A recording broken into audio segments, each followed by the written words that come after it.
Did you say you wrote that in 24 hours? Is that something you do often? Do you just knock them out quickly? The first draft.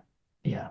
And Is probably that a lot of people would say that's what is what it is. But yeah. Welcome to the Scriptcake podcast. This week we are honored to have Academy Award-Winning screenwriter Tom Schulman on the podcast. Tom is, of course, the screenwriter of Dead Poet Society, which won the Academy Award for Best Original Screenplay in 1989, was nominated for Best Picture and Best Director. He was also hired to rewrite the hit Honey, I Shrunk the Kids shortly before it filmed. He has also written or co-written the comedies Welcome to Mooseport, What About Bob, Second Sight, Holy Man starring Eddie Murphy, and Medicine Man starring Sean Connery. He also executive produced the movie Indecent Proposal. Tom's directorial debut was a 1997 black comedy Eight Heads in a Duffel Bag starring Joe Pesci. In 2022, he returned to the directing chair with Double Down South, a seedy sports drama set in Georgia's underground Keno pool scene. It is available on pay-per-view platforms now. In between all of that, he was also elected vice president of the Writers Guild of America West in 2009 and was a member of the WGA negotiating committee during the extended writer's strike of 2023. Welcome to the podcast, Tom. Thank you so much. Pleasure to be here. Thanks for having me. Well, it's excited. It's been a long time since we've chatted, and I'm excited to catch up. Yeah, me too. One of the things that I would love to do is just kind of get your screenwriter origin story out of the way and kind of understand how you fell into this profession that we all love and hate at the same time. Well put. I got into writing because I wanted to direct, just wanted to make movies. And, at that time I was in my early 20s and didn't have the wherewithal to, option or buy a book or have any what we now call IP. So I started writing and sort of found that I enjoyed it and, did it for several years, but all the while hoping that at some point I could leverage something that I wrote into a directing assignment.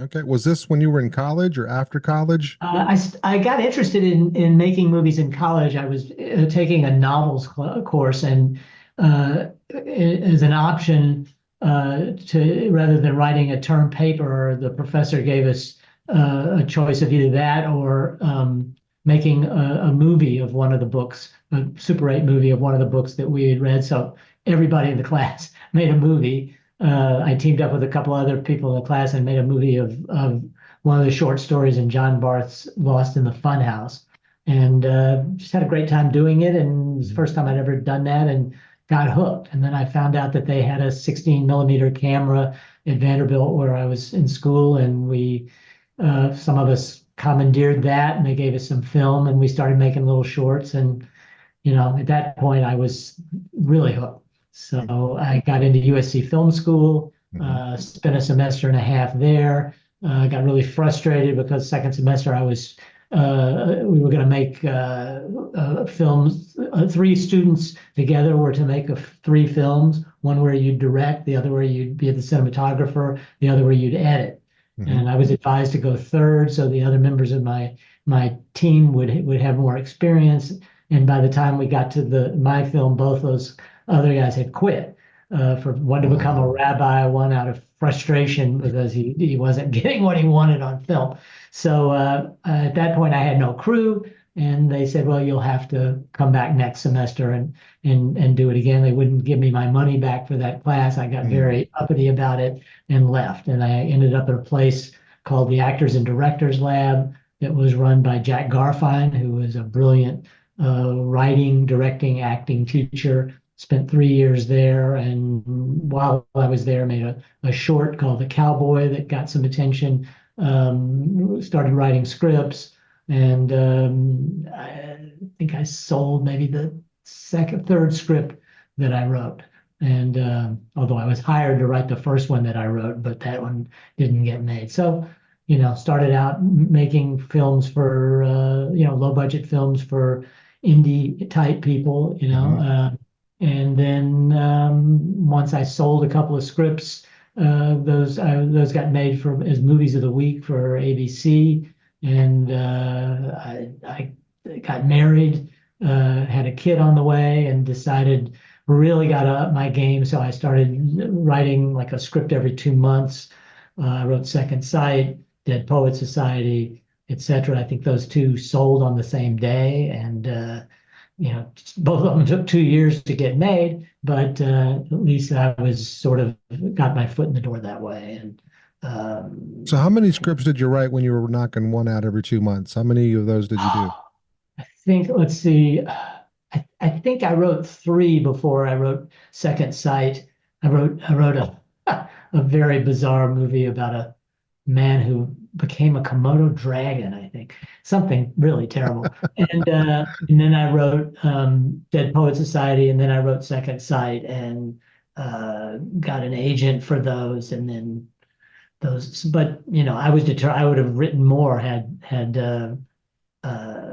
those not sold and gotten me started really. Well, I was going to ask you the inspiration for Dead Poet Society, but I'm a little more interested in the Komodo dragon one at this point. Inspiration came from the same place, you know. No, yeah, I have no idea where the Komodo dragon thing came from. It's ridiculous script, but yeah, Dead Poet Society. I went to an all boys day school, not a boarding school, but we had a teacher there, Sam Pickering, when I was a sophomore, and he was just an antic, wonderful teacher, and somewhere that stuck in my brain. And I don't know, 10, maybe 20 years later, I had started having thoughts about writing first I thought about writing a script about the acting school that I was at, the Actors and Directors Lab. Mhm. But I think all the students were actors, so it was hard to really create a good story around that. Although, again, Jack Garfien was a great teacher. Harold Clurman, who was a brilliant Broadway director and critic, would come every 2 or 3 months and review the work. And he was one of the most amazing speakers I've ever heard. So that inspired me to write something with a teacher. And but Mr. Pickering, I think, was a better model, or that school environment and situation was a better model for the script. So started rummaging around and trying to figure out what that story was going to be, and a couple of years later it came together. So you've used a couple of terms here. One was creating a story around and then rummaging around ideas. What is that process like for you? Is it just a needle in a haystack type of thing, or is it I'm looking for something in particular? I mean, with Dead Poet Society, I think I wrote a draft where I simply was trying to find the voice of the teacher, what he was talking about, how he would talk about it. And I wasn't sure. I think, again, I was a little bit mixed between Harold Clurman and Jack Garfien and Hmm. Sam Pickering. So it just was a rambling sort of thing that, by the end of it, I don't know that I had any idea what I was writing about. But so I put it in a drawer, and about a year, literally a year later, I woke up and thought, oh, I know what this is about. It's about how a teacher changes his students. Hmm. Kind of an elementary thought, but it took me a while to get that. And once that happened, then I think the whole thing just sort of came together pretty quickly. It had a lot of notes. It had a lot of scenes that in the original draft that sort of fit, but needed a lot of work. So, but they were sort of the basis of the structure of the thing. And as it proceeded, I knew that the students would each change. The teacher would be tested. Wasn't sure how. I think I once I started, the characters were people I knew from my life, all not necessarily who were from the same period of my life. Some were from when I was pretty young, others in college, etc. But they were the students, and the teacher spoke to each one of them in a different way. They each took what he said in a different direction. Character of Neil, was inspired to be an actor, and Knox, inspired to pursue the girl, etc. Um, and then I knew something was going to happen. I didn't know there'd be a suicide at first, but that came, and then came, the question of what would happen to the teacher. And when I was writing, I thought, oh, there'll probably be some kind of trial at the school, and but as I got closer to sort of constructing the ending, I realized that's kind of ridiculous. They would just fire him, Hmm. and but they would want some participation from the students in that, and that's how you get to the place where they're, asking the students to sort of sign a statement about what the teacher did. So I guess they'd have some legal basis to fire him, and then how will the students, how will they redeem themselves? How will they give him what he needs at the end? And that's where the ending came from. It's interesting. I just recently watched The Holdovers, which is also at a boarding school. It's not the same Right. movie at all, No, but there's a lot of similar elements into it yeah, that work for it. And of course, it did very well at the awards ceremonies and platforms. That's interesting. yeah, and Um, I really like the yeah, holdovers. it Yeah. was nicely done. Actually, one of the kids that was in the movie was in a TV pilot I produced last year. So we'll Oh, see what great. happens with that. Yeah. And then, where was the inspiration for Second Sight? What was the impetus to make that happen? I remember I just had this idea that it popped into my brain, a psychic detective agency where they're solving crimes that haven't been committed yet. Hmm. So, if you're psychic, you know crimes are coming. Why they didn't quite know who did it became a problem. So the head psychic had to have a sort of crazy flashes of inspiration that no one of which solves the mystery, but put together by the more rational members of the detective agency would solve the crime over time. So and it seemed like it had to be a comedy. It was kind of a wacky idea. So I think the main psychic, when he would have inspirations, his head would catch on fire. So that was the opening scene, and these other guys be nearby with a fire extinguisher to put him out. So so it had that sort of antic energy, and it just I sort of proceeded from there. Set the characters and a story in motion, and on it went. It's interesting because with poets, you kind of establish the story based upon a character, and Right, then with Sight, based it upon kind of an idea, a conceptual idea. right, Yeah. right. Do you tend Yeah. to lean one way or the other, or are you just open to whatever seems to fit and work and roll? Yeah, it can be a character, with What About Bob? It was the characters Hmm. in Second Sight, it was this concept, I guess. Hmm. So I kind of go, it really just depends on what dawns on me. When do you know you have something that it's time to explore? Like, okay, I got a seed here. I can push forward. I make a lot of notes, and if the notes start exciting me and exciting me to make more notes, then it just sort of lays itself out, for me. If I hit a roadblock, or I just find that I haven't gone back to that story for some reason, and when I try to make myself go back to it, it just feels dead. Hmm.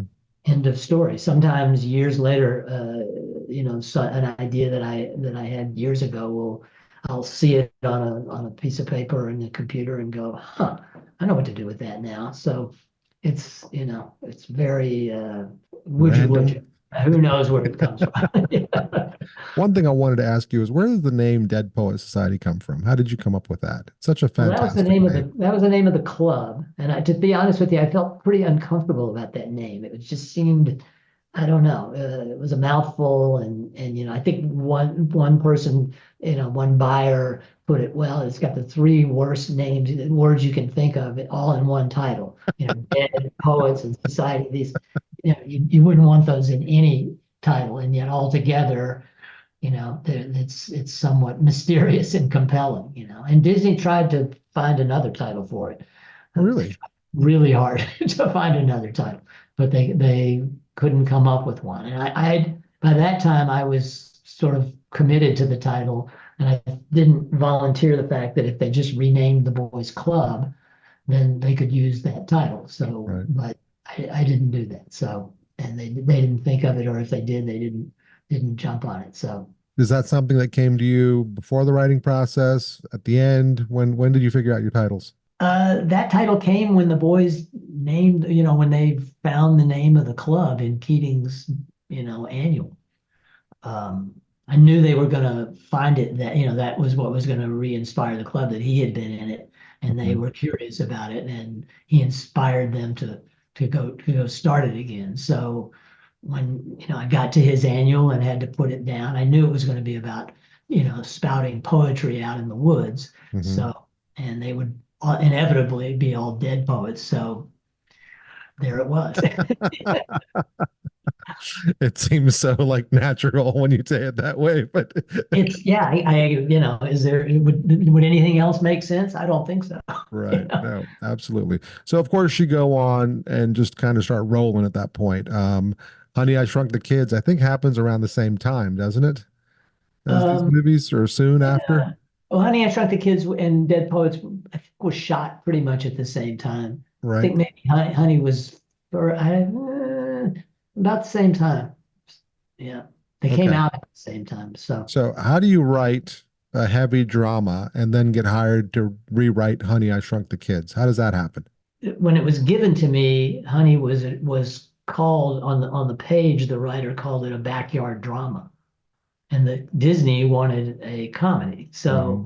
why they hired the writer of Dead Poet Society to write a comedy, was lost on me at the time, and I sort of I was uncomfortable with that because I mean, Second Sight is a fairly broad comedy, Hmm. and I had written a couple of others that didn't sell, or if they did, nobody made them, but I had some instinct about honey that I think that when I was 17 I broke or 16 17 I broke my leg, pretty serious break, and the following weekend there was going to be a hayride, and I was very excited to be taking my girlfriend on this hayride, and there I am lying in the hospital and the doctor comes in to tell me that this is a really serious break. I'm going to be in traction for 3 months. I'm going to be in a cast for 4 months. I'm going to have surgery. And all I could think of to say is, am I going to miss this hayride on this weekend?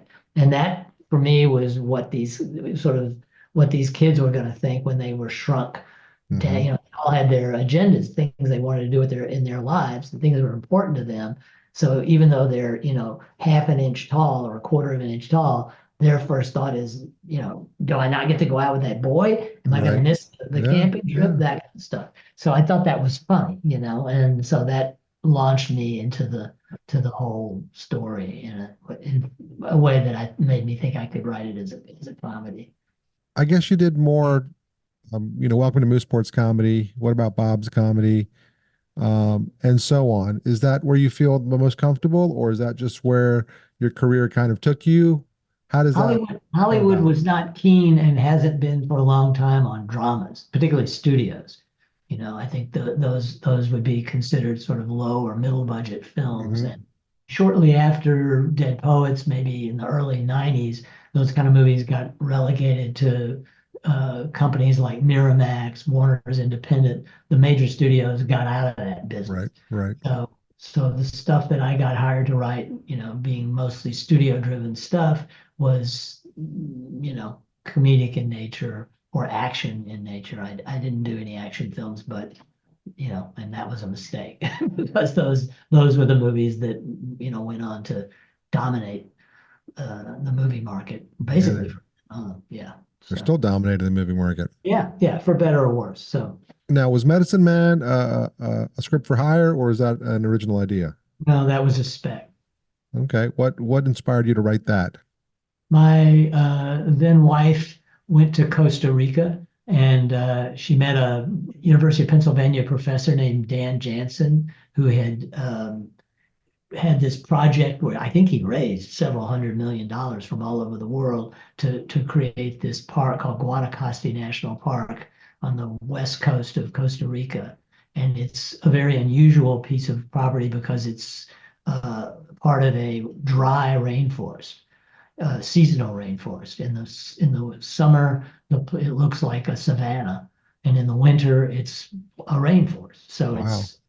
it's very unusual, and it had been farmed and mostly destroyed by human activity. And he raised enough money to buy parcels of land, pay the former farmers to be essentially game wardens, Hmm. keeping people off the land, and found a way to basically regrow the whole park. And he was a very eccentric guy, sort of lived the way the Connery character lived in Medicine Man. And I think my first thought was, just the necessity of saving the rainforest would be enough of a hook to get people to make a movie. But I soon realized that wasn't it. People don't care about plants, so I had to find something that would, drive people to the movie, and that would be okay. So first, 25% of our pharmaceuticals come from the rainforest. So the notion that a cure for cancer would be Mhm. discovered in the rainforest is not out of line, and therefore that's what the character did. But in this case, because he's the kind of scientist he is, he finds it but can't remember or find out what exactly he found. So Right. into that comes this woman to help him and so forth. No, I actually love that film. I don't think I even realized that you had written that. Oh, And really? yeah, it was. I remember seeing it in the theaters, and I remember having an impact on me. I don't know why it didn't kill, but it was well made movie, well written for sure. And then in '97, you get to direct your first feature film finally. Yeah. Okay, let's talk about that process. What made you choose this particular script, and how did that work? How was that? It was something you've been dreaming of for years. Yeah. I mean, I had tried to make a drama before that. I'd spent 2 years with a project that it was that I'd set up at Universal to direct, and we could just never get to the budget to a low enough number to make the studio executives comfortable with me or anybody else directing it. So after 2 years and a green light and then a sudden red light, I walked away from that, and I was doing a rewrite for a movie at Fox. And during every out for every at lunch, I was watching the court TV wrap up of the OJ trial proceedings. And one day they were talking about what happened to the murder implements. Where were they? Did he leave them in a bag at the airport? Were they thrown in the trash? It was a mystery. They were never found. And I somehow this idea of me at the airport picking up a duffel bag that I thought was mine and getting to my destination and finding bloody knives or whatever in Mhm. there hit me. And I thought, well, that's kind of a movie. But then I thought, well, what if it was something even more grotesque? What if it was like a head? And I thought, Mhm. oh, a head is not funny, but maybe 5 heads or 8 heads would be funny, which is overwhelming number of heads. So I leapt up from from watching court TV. I sat down. I started writing the story. I called my wife and said, I won't be home for dinner. And I just spent 24 hours writing the script. And it was a farce, with heads. And I don't know. It just tickled me. I, rewrote it a couple times. I not really thinking I was ready to write it. I sent it to my agents on a Friday, and on Monday they called and said there's a producer at Paramount that wants to buy it. I said, I can't believe you've showed it to somebody. You're not supposed to, I just Mhm. gave it to you. And they said, we don't know how it got to him. This particular producer had, spies at Mhm. CAA at the time who slipped projects to him. So, it got set up, it was ready to go. Everybody was enthusiastic about it. I liked it. So, okay, great, let's go. And that producer got so involved with something else that he asked me to put it off for a year. Didn't want to do that. So, because I just spent 2 years trying to get another movie made. So, Mhm.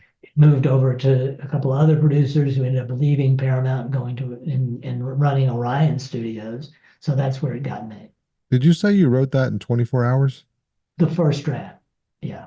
And Is probably that a lot of people would say that's what is what it is. But yeah, is that something you do often? Do you just knock them out quickly? I can. I mean, what I normally do is I outline pretty extensively and then I Hmm. sit down and write. And I usually write the script in 5 to 10 days. I really am so anxious to know whether it's going to work when it's over that I go very quickly. If in a broad way it works, I feel relief. Now I can kind of relax a little and rewrite and polish it up.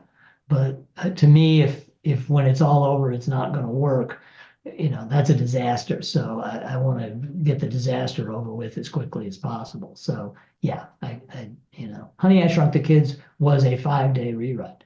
That's all I had. They didn't give me any more time. And So what percentage of that script was rewritten? more than half. So, I had Ray Gideon and Bruce Evans as producers at the time. They ended up not being producers on the movie because of some conflict they had at Universal. But, they were incredible help because they would read the pages right away and say, this is working, this is not, here's an idea for that, do this, do that. So they were guiding me in a great way. We've become close friends and stayed that way ever since. But so I think without them and without the director's input and the studio's input would have been really tough. But and getting input in 5 days, just you turn it in, everybody's going to read it right away. 2 hours later, that you're going to get notes. So it was that kind of process. But there's something kind of, rewarding about that, and that you don't have any time to think. You're just Mm-hmm. it's first draft material. If it works, great. If not, do something else. And if it works, revise it or polish it and move on. So it was There quite is a choice. something to that. I've had twice I've been hired to write scripts in a week, and Well, there you go. for whatever reason, they both got made. And so there's something to that, not overthinking it and just going and flying through it process.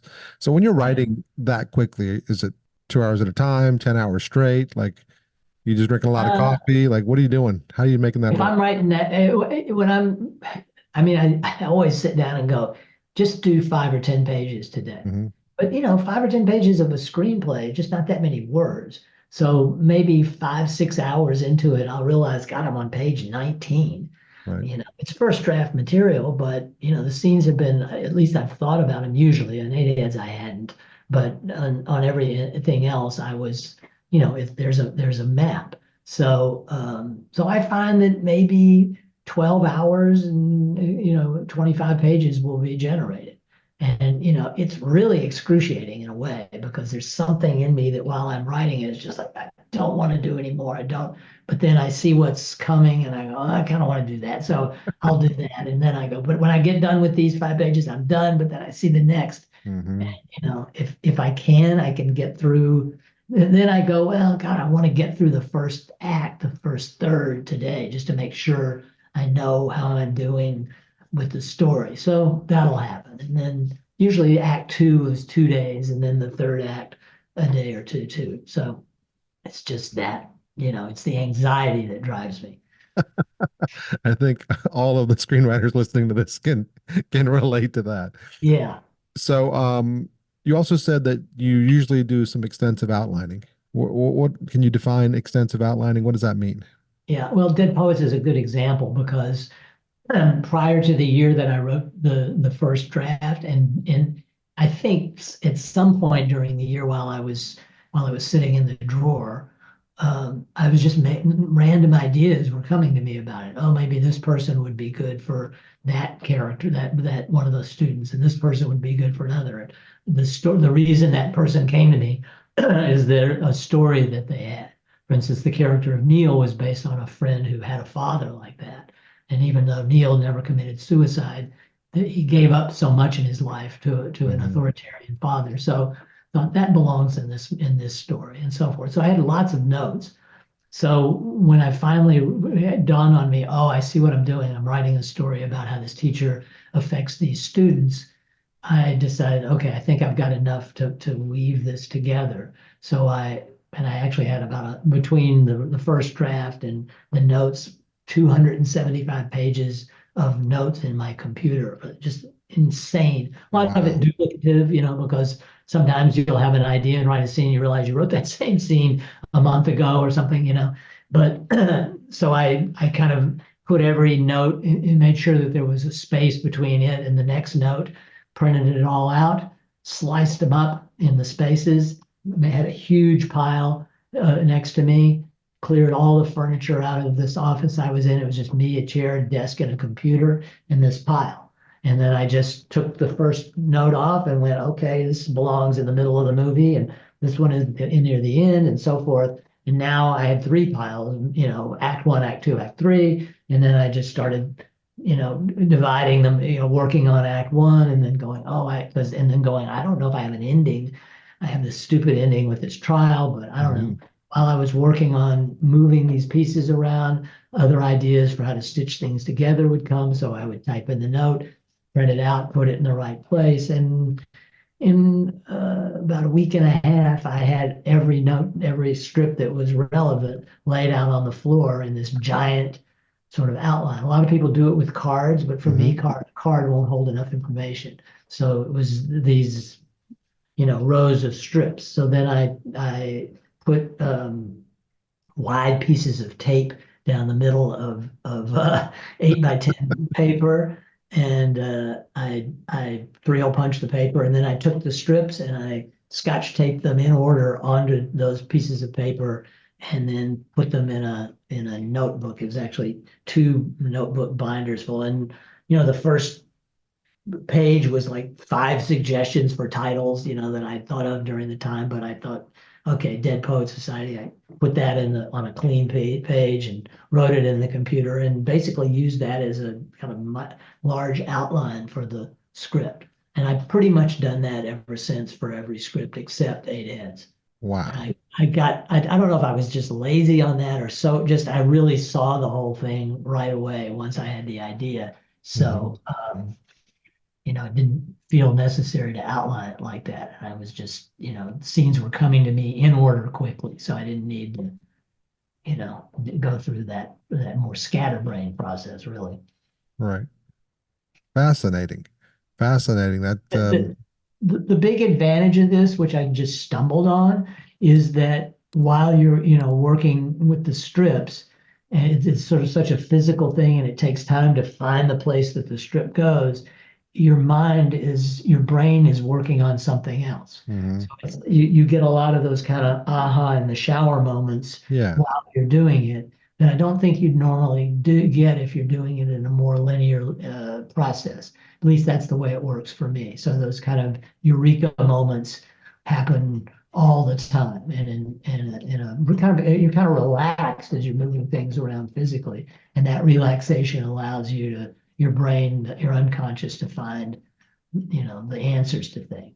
No, I think that putting your body on autopilot, cutting the grass, driving from one place to another with no music on or anything, Right? just allows the mind to, be free and, Yeah. and go in places that it normally doesn't. Showers, like you said, I call them doorways. I always look for doorways. I need a creative doorway today. What can I do that will occupy me enough where I can Yeah. be free enough to try to find something? Yeah. But I've never heard that during the outlining process, though. But that's very interesting. When you say strips, what are you cutting strips of? What does that mean? Well, if I had if I Right. printed this out, each one of these paragraphs becomes a strip. So I would slice this page here between these, and then here and here and here and here, and just put them in a pile. And next page the same thing. And since the notes are not in any kind of scene or logical order, they're just Right. random things that have been put in, and I haven't bothered to try to cut and paste them all into any kind of random logical order. When they're in a big pile next to my desk, whatever you pull up could be the beginning of the script, it could be the end. You're just, it just goes wherever it goes. So it just, and you go wherever it goes, and you're walking around the room and you're looking, oh, where is that scene? Okay, yeah, that's here. Where in that scene does this is a line of dialogue that would go in that scene. So you put it down there, and then you go, oh, wait a minute, scene one, that thing I couldn't remember. This is where it should be. And I can't find that note. I know it's in there somewhere, but Right. I'll just retype it, print it out and put it over there. So it just becomes this, kind of moving around way to do things. It gets me out of my chair and, out of my head. Sounds like a giant puzzle you're putting together. It's kind of like that. Yeah. Yeah. It's Right. messy. It's time consuming. It's way more time consuming. I mean, every time I get done and I have 100, 200 pages of notes, it's like, oh God, I really don't want to have to go through this, but I do it.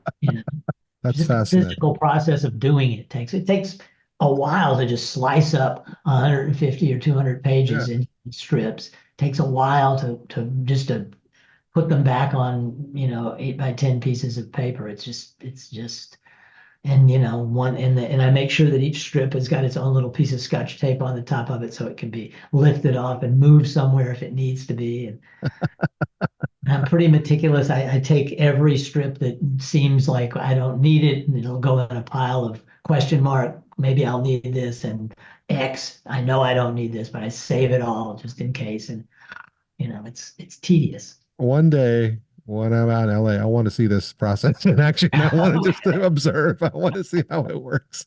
I hope for my sake I'm not going through it at the time. It's So, all right, I'm going to fast forward here to 2022, when you came back and you directed Double Down South. Tell me about the impetus for that idea and how directing it came to be for you.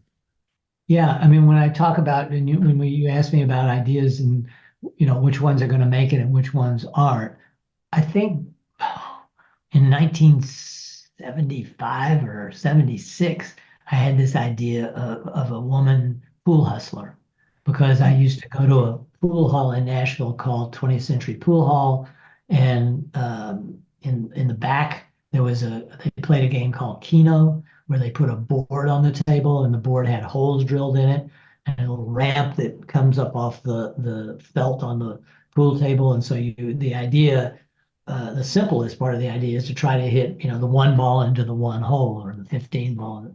But there's also a double hole in the middle of that table, and there's a pathway up to it. And if you set the balls during the break, before the break properly, and you break correctly, the balls will hit a rail and crisscross and then come right up toward the double hole. And if you hit the double hole on the break, you win twice the bet. You win double the bet, and you get to rack and shoot again. So first time I played it, I was probably 13 or 14 years old. Back then, a dollar was money. So I put that up on the table, waited my turn. And when it was finally my turn, the guy said, okay, kid, it's my break. So he broke and he hit a double and he said, you owe me $2. And I guess I wasn't paying too much close enough attention. And I said, well, I only bet a dollar. He Mhm. said, well, wake up. I just hit a double. You owe me $2. So I gave him $2 and I got ready to shoot. He goes, no, it's my shot again. So I thought, what do you mean? He said, it's my break. I keep breaking or until I miss. Oh my God. So if you make another double, you get $4. And he said, smart kid. So he made another double and I owed him $4. And I said, look, if you make another double, I don't have $8. He Mhm. said, well, you got that watch you're wearing. I'm like, oh God. So Wow. he missed and I got up to shoot. And somebody said, you realize if you shoot and miss, it'll be his turn. And if he makes, he gets double, shoot double again. And, it could happen to you all over again. So I didn't even get to shoot. I walked away. So Wow. and there was a woman that came into the pool hall that played this game. I think that's what drew me back there to put my money up there in the first place, just watching her. She was attractive, and even though it was a pretty rough place, she somehow managed to come in, win, and get out. So I wanted to make a movie about that. Totally couldn't figure it out at the time. Totally forgot about it. And then somehow a month into COVID, 2 months into COVID, popped into my head, wow, I wanted to do that. And I suddenly realized what the story would be. And you know, what, 40 years taking showers and finally, Right. one worked. And so I wrote the script. A friend of mine who is a retired television show running director read it, said, I know some people I think they'll invest in this thing. And they did. And, a year later, we were making the movie. Wow. Yeah. That's so much more of an expedited process than any of the other stuff Yeah. that you're talking about. Right. Medicine Man happened that quickly, Okay. uh, even faster. I mean, I think I finished the script, turned in the script in August, and they were shooting in January. So Oh, it wow. was, but uh, but this too, and maybe because it was COVID and there just wasn't a lot happening, but we just got to do it. And you got to direct. Yeah, So yeah. tell me about that experience. How was it directing? Were you a producer on it as well? Were you involved in Not all that? not really, no. There were Okay. three producers, Rick Wallace and Sarah and Seth Michaels, and they were great. Got to cast. The investors didn't have any mandates about casting, best Hmm. casting. I mean, obviously, they would like big names, but for the budget we had, that wasn't going to happen. My biggest worry was COVID. We didn't have any insurance. I don't think anybody did Yeah. against COVID. So we were, I think Omicron had just hit. So we were really worried that we would get shut down and there wasn't going to be any extra money and you had to pay people if you're sitting out for Yeah. COVID. So, but, and I guess my second biggest worry because it had been such a problem on Eight Heads was sleep. I never got more than 4 hours sleep on Eight Heads, and I was just exhausted. And never got more than 4 hours or 5 hours sleep on Double Down South, but I wasn't exhausted. I was perfectly fine every day. I don't know how Hmm. that happened. And even the last day of the shoot, which we did in South Carolina, and I had to drive alone from South Carolina to Atlanta. I thought I'm gonna crash in the car. I'm gonna be so Yeah. never caught up on my sleep. Just kept going. So it was, got back to LA. The editor already had a first cut, and right into it, and there we went. So it was kind of a pleasure not to be miserable. Hmm. Definitely, the usual amounts of anxiety and pressure, but didn't feel horrible because I couldn't sleep, and that was good. I remember when I directed my first film, this was like 02, 03. Hmm. And they were doing the very first Project Greenlight kind of Right, right when I was making my movie.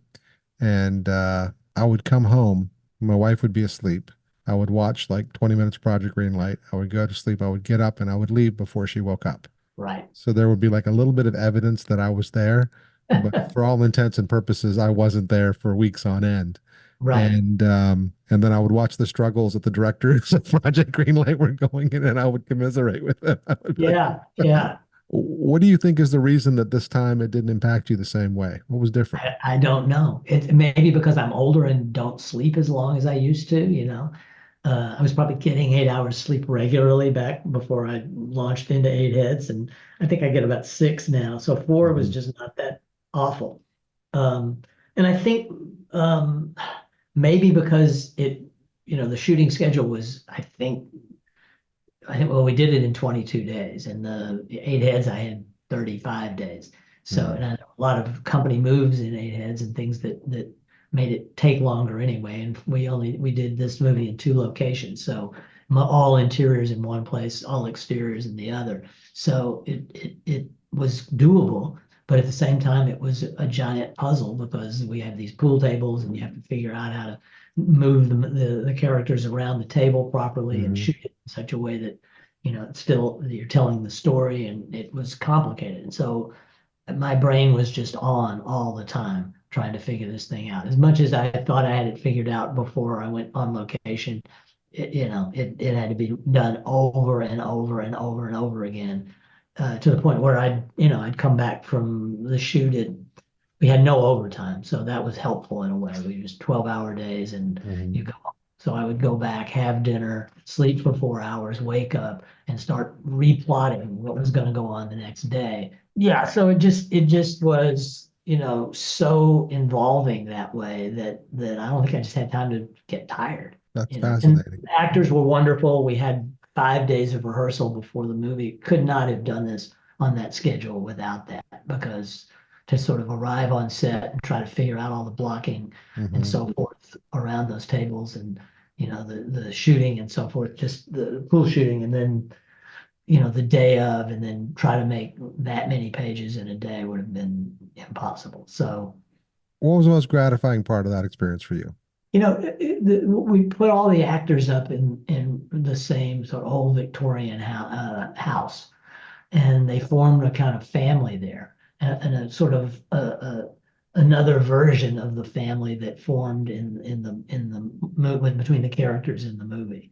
So it was very satisfying to sort of stand back and realize that you can sort of make this work, when they're not shooting.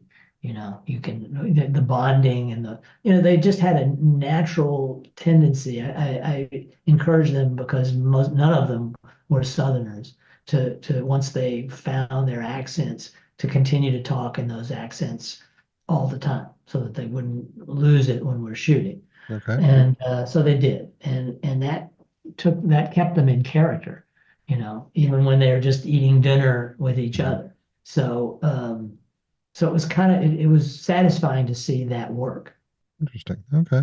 And And where's that movie now? It's available for digital download, yeah, the yeah, pay-per-view. yeah. For Okay. another, I don't know, maybe 90 days. I don't know how much longer that'll be that way, and then it'll hopefully go to a streamer. Okay. All right. And keep me posted, and I'll post updates on where that's available, so we can get Okay. people pointed in that direction. So, what is Okay. next for you now? I'm working on a podcast that started as a script at Amazon that Callie Curry and Trey Crowder, who you may know is Hmm. uh, the redneck comedian, we and T-Bone Burnett is doing the music. So it was going to be a scripted TV series. It's now going to be a scripted Audible audio series. Oh, So fantastic. we're 5 episodes through a 7 episode first season. And once we get done, we'll hopefully record it this summer and get it out there. Okay. Can you share what it's called, or are you holding on to that? Called One Lane Road. And it's about a band in Nashville, a down and out band in Nashville with a very unusual things happen to it, Okay. something you've never seen or heard about before. So Well, that sounds exciting. We'll definitely keep an eye out for that.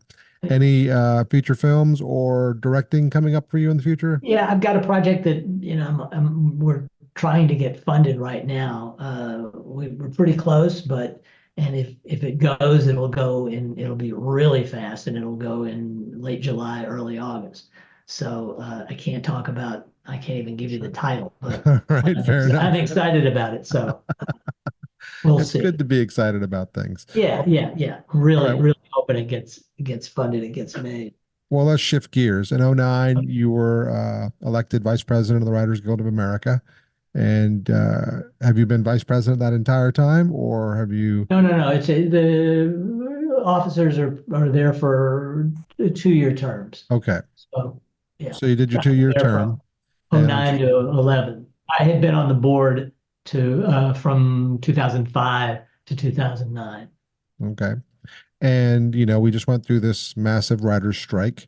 I know, some things we can talk about and some things we can't. I just want to Mhm. get a clear understanding so people that, are not uh, in the know about the details about what happened. What was the reason for the strike, and what do you think we got out of this negotiation?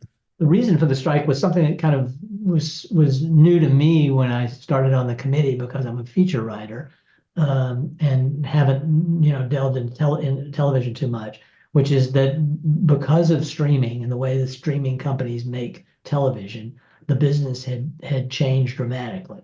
Hmm. In the network days, someone would write a pilot, the pilot would get hopefully greenlit. At that point, a writer's room would be hired, anywhere from 11 to 15 writers to write anywhere from 22, sometimes in the old days, 28 episodes of a show, if it's an hour long or half hour long show. So those writers would be employed from early June until March or April to finish up the show.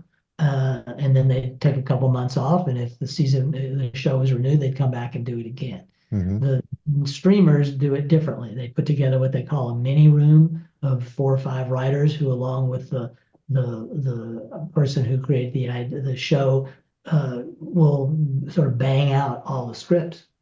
Then all those writers are let go.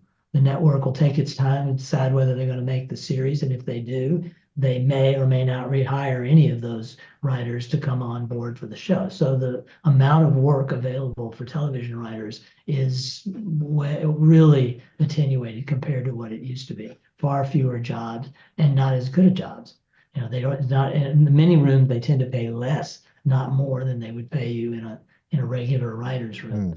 So by 2000, 21, 22, so many writers, and particularly TV writers, were hurting because of the way most television was getting made. There Right. were 500 series being made, but and maybe the number of writers hired were equal to the number of writers in the heyday of the networks, but they were way underpaid by comparison, and there were no residuals or very minimal residuals. So again, in the old days, if you wrote a TV show and it would almost always be rerun, and when it was rerun, you'd get paid 100% on the first rerun of what you got paid to write the script in the first place.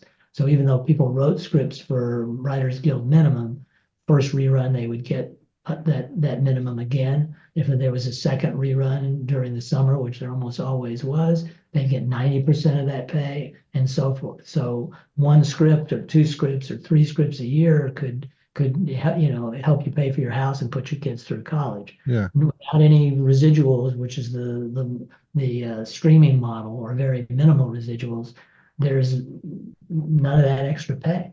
So even though writers were still paid minimum to write a script, they don't get the benefits of those kind of extra runs. And so it all added up to a situation where most writers in television, which were now 75% of the members of the guild. When I was a vice president of the guild, half the writers were feature writers, half were TV. Hmm. But because there were so many more TV series getting made, it was in 75%, 25.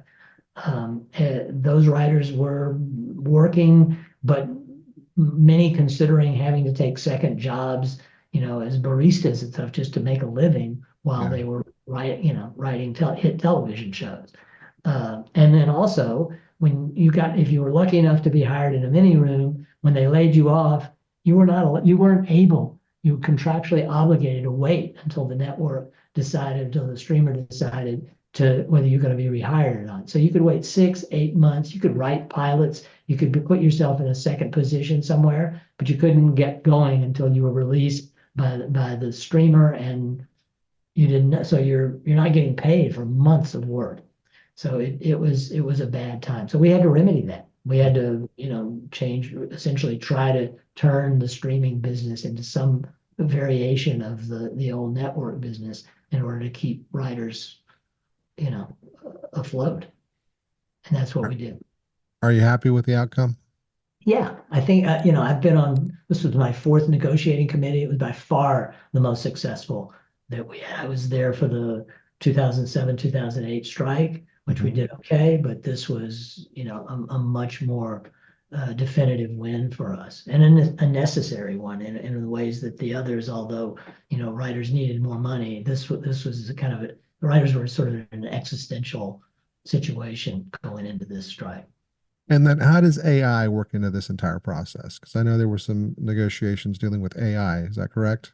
Well, yeah, it popped up as an issue kind of right before negotiations started with the companies. Suddenly ChatGPT came out, and it was clear that it could generate ideas, write scripts or partial scripts, and that it was also an existential threat to writers. Maybe we just don't know or didn't know. So we had to make sure that the studios had to hire a human being to write a script, not a computer. And if they used computer generated stuff, our work in creating a show, because these AIs scrape everything in the universe basically, Yeah. to come up with what they generate, we had to be compensated for that too. And there's a big fight about that, and we won. I mean, it's, I don't, the AI is evolving, the way AI is created is evolving, the way the companies use it is evolving. So I don't want to say that we're out of the woods. I don't want to say that 4 years, 3 years from now, when we get ready to negotiate again, that we don't have big problems created by AI. But given what we saw at the time and what we still see, I think we're protected, writers are protected. But, I'm not at all confident that that's going to stay that way, and there'll be a new set of issues that the guild's going to have to deal with, over the next couple of years as we move into the next negotiations. Well, on behalf of all screenwriters and people that want to work in this industry, I want to thank you and everyone on the committee for all the work that you guys did to Thanks. fight on the behalf of the screenwriters, because yeah, it was a scary summer. It was a scary Yeah. summer. I mean, I want to say, and I don't know whether it actually happened or whether it was just apocryphal, but someone said that they had been at a meeting at CAA where the ChatGPT people made a presentation about what ChatGPT 4, I guess, could do at the time. And the person that was giving the demonstration said that in 3 years, AI would be able to take a script that it generated, locations that it picked, actors' images that it picked, and put together a feature film that was identical in every way to the kind of feature films that are created the way we do now with crews and the whole thing in 6 seconds. And someone raised their hand and said, "That sounds a little overly ambitious to me." And he said, "Well, okay, you're right, maybe 8 seconds." So again, I don't know if that happened, but that doesn't sound, it sounds doable somehow, given the evolution of the way what we're seeing now. I believe that could happen. So there's a lot of protections that are going to have to come into play to keep everybody working, because that kind of thing could put virtually everyone out of work. No, it could. I've seen people put together little short animations and things like that with AI. Just give it some commands and then it's created, and then you Right. tweak the commands and adjust it, and it's pretty phenomenal what it's doing on one end, and it's Yeah. also pretty scary on the other end. Yeah. So I think it's definitely a double-edged sword there. I had people say, no tool that's been invented has really served to put, mass numbers of people out of work. It may put a sector out of work, but another sector and a larger sector and a better paid sector grows up around that tool. And I thought, that may be true, but computers didn't, put all of us out of work, Hmm. It didn't put all accountants out of work. That Right. maybe not even, and that used to be rows and rows of people, with adding machines doing Mhm. work that, one computer, Apple can do now, in a couple of minutes. But there's still lots of accountants and they make more money than they made back then. So, hopefully they're right that this tool AI will be something that creators find, helpful and useful, and will help them do what they do rather than put them out of work. Where do you see the market now? Because I've spoken at a few conferences recently, and everyone's just like, no one's really buying. And if they're only buying from really established writers like yourself that, have the credentials and whatnot. Where do you see it going right now? There just seems to be this uncertainty based first around, well, around a lot of things, but will people come back to theaters to watch movies? And that's still an open question. Still an open question whether all these streaming services can survive. There are too many of them. Mhm. The companies like Disney and Paramount that have started streaming I mean, I think Disney lost $10 billion trying to launch, Disney Plus, which is a shock because you would have thought that's just a no-brainer winner. Yeah. And it's not. Warner Brothers is in terrible shape because of, the merger with Discovery, and their streaming problem. They don't even have, HBO Max has not performed the way they've wanted it to. And so it's, if you point to all the individual, and apparently Paramount is trying to sell itself or find an angel investor to save it. So, Universal and Sony seem to be okay, but you don't hear bad things about them, but that doesn't mean problems don't exist there. So it sounds like the business is just in such a state of uncertainty that no one knows what to do. I think all the companies thought that a streaming service would save them. And I think what they found is that no one company had enough content, to compete against an aggregator like Netflix, which was so far ahead of them in terms of making series. Clearly, all of these new streamers have had an effect on Netflix too, because they've reduced the number of series that they're making. So now suddenly all these companies are getting into an ad-sponsored model where Mhm. you'll pay a subscription fee and you'll have to suffer through ads in the show that you're watching unless you pay more. So in some strange way, the streamers have recreated a network situation, and Yep. and yet the networks are, if it weren't for sports, they'd almost certainly be out of business.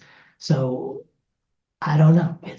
I'm not, I don't have the business brain to know how it saves itself or even an opinion about it. I read The Ankler, which, there's that guy that seems to have, highly educated opinions about what's going to happen, but he can't, Rushfeld, I think is his name, can't figure it out, or, Mhm. so he blames the sort of the studio heads and their sort of short-sighted decisions over the last few years and so forth. But I think we know that the Marvel universe is not thriving like it used to. It used Mhm. to be a slam dunk for Disney. Those movies would go out there and do billions of dollars worth of business. Not happening. Same with the Star Wars franchise. Pixar seems to be thriving, but two legs of the Disney chair are weak.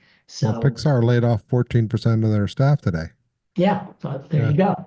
yeah, Even they are, yeah. nobody has a lot of confidence that they can make money off these really expensive shows. So it's Right. clearly going to drive the business into projects that are way cheaper to produce, which traditionally studio, I mean, there was a time when I would pitch something and they would say, well, the budget of that is like 45 to 60. It's not big enough for us. So, there was a time when I started, the idea was you'd bring them something and get them to see that this could be done for a really low price, and Hmm. therefore they should risk it. Then they went the other direction. If it's not enough money in the budget, a regular studio would say, "Well, send that to our indie. Take that to Warner Independent or take it to Miramax, but not us. We don't do $60 million movies. We do $100 million movies only." And just go, wow, really? But that's where they were at. But I think now they're, moving in the other direction, which makes sense, and I understand the logic of why they wanted, big budget movies, because it would mean that there were big, expensive elements that people wanted to see in that Right. movie. So, big special effects, very expensive stars, etc. I remember years ago, it was always stated you can't make a $1 to $5 million movie and make a profit. It's just not possible.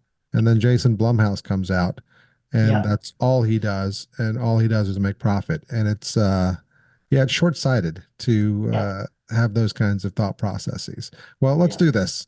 We've been talking about a lot of negative issues that are going on in our industry. Let's end this thing on a positive note. yeah. Um, in a positive spin.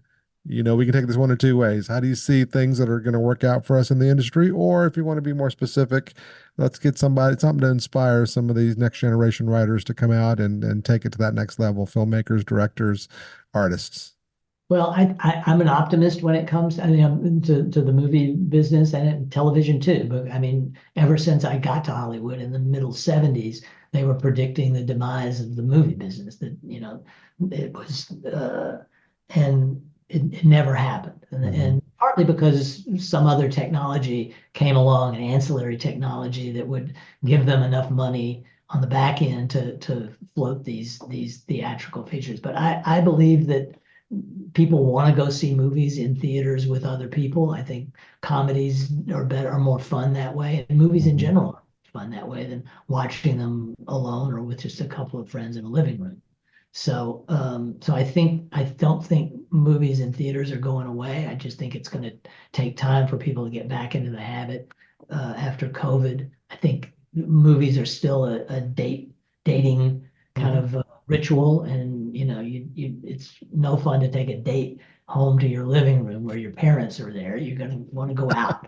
So I think filmmakers should be optimistic about that. I think movies, for the most part, have always been, or at least in my lifetime, were a young people's were made for younger audiences. Although, when I was young, they were making The Godfather and Chinatown and Hmm. movies for adults, but you could be 18 and still feel like an adult going to see those movies.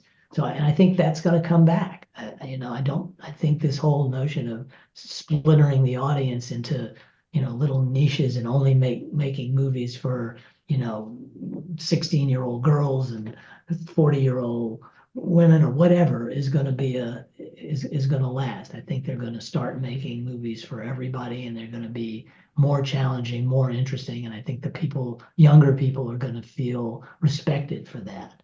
So that's just my optimistic take. No, I mean, I think you're absolutely right because, TV was supposed to put movies out of business.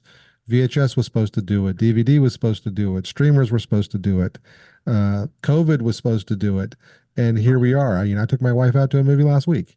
Yeah. And so there's something magical about that experience that I don't think, will ever completely go away. Yeah. And, the next thing is what are these virtual headsets are supposed to now, come out and take things away. And so I think there's something special about having that group experience in the dark that Yeah. you can't create anywhere else. And That's so right. And it's not either or. You can have a virtual headset and go see movies. They that's both right. they both That's work. right. They work in different ways.